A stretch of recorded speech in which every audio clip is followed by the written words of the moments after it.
this year.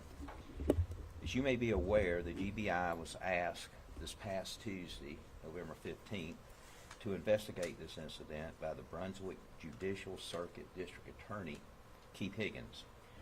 I want to first thank Sheriff Proctor of Camden County and his staff for their full cooperation during this investigation. The incident in question occurred September 3rd and involved an inmate housed at the Camden County Detention Facility at that time. The inmate was Mr. Jarrett Hobbs. Mr. Hobbs was arrested on various charges in Camden County and then had a hold placed on him by federal authorities based on criminal activity federal law enforcement was investigating. During his detention at the Camden County facility, it was determined that because of Hobbs' behavior, he was to be removed from an isolation cell. During the contact between Hobbs and Camden County personnel, a struggle ensued, with Hobbs being struck multiple times by Camden County jail personnel. The incident was captured on an internal security video, and the actions portrayed by some members of the Camden County Sheriff's Office involved in the incident were the catalyst for D.A. Higgins to request an investigation. The GBI initiated this investigation into the incident and attempted to interview all involved parties. This included traveling to North Carolina to speak with Mr. Hobbs. Hobbs had been released from Camden County into federal custody September 30th. The GBI wanted to speak with Hobbs in person and traveled to a correctional facility in North Carolina this past Friday and conducted an interview with him. The GBI then returned and consulted with the district attorney, and a decision was made to seek arrest warrants on Corporal Corrections Officer Mason Garrett, Deputy Ryan Beagle, and Deputy Braxton Massey. They were arrested earlier today. All were arrested for battery and violation of oath of office. Also, this investigation is still active, and the GBI will continue to work with D.A. Higgins on this matter. You know, there's a sacred and fragile trust that exists between law enforcement and the communities that we serve. This trust must be protected and preserved. Law enforcement personnel enter this profession for various reasons, but all are expected to ensure equitable justice and fairness for our citizens. I believe that the majority of men and women who wear a badge in this country truly seek to protect and serve.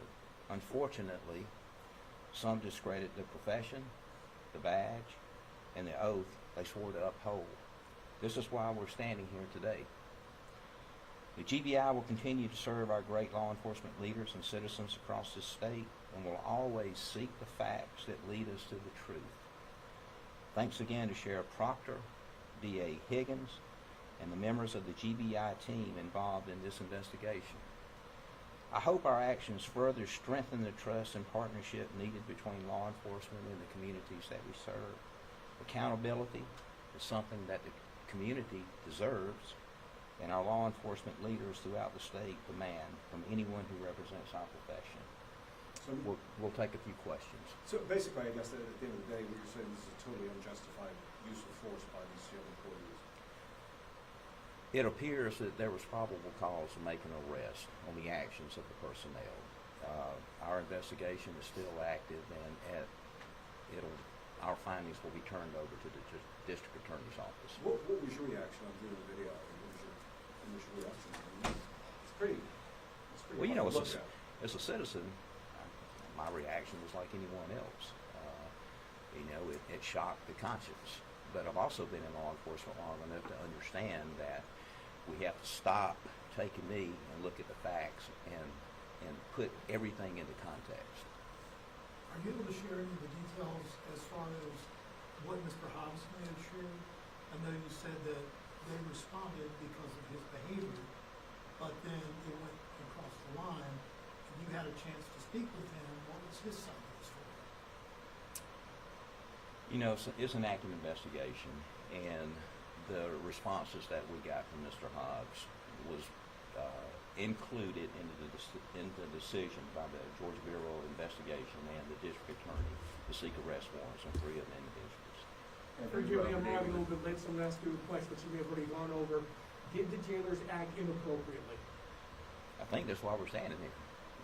Is when you look at the initial actions that transpired, I think our investigation thus far, and the district attorney felt that it was probable cause to make an arrest on 3 of the individuals for battery and violation of oath of office. Are these felonies, both charges are felonies on each of these Yes. deputies? And what about the 4th deputy? You said this investigation is ongoing. Is there a possibility of additional arrests, including the 4th deputy? It's ongoing and it's fluid at this time, and we'll continue to investigate, and if other arrests are necessary, they will be made. Did the deputies, I know you don't want to get into any details about what they might have told you, but did they offer an explanation or defense of their actions? I can't comment on They didn't confess? no comment on that. From what you've seen, the level of the beating that took place, how brutal was this beating?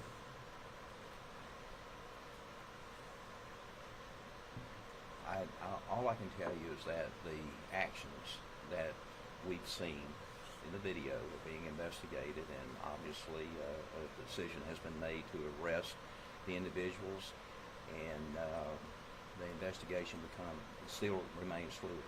There were some papers entered, I don't know which court, that alleged that Mr.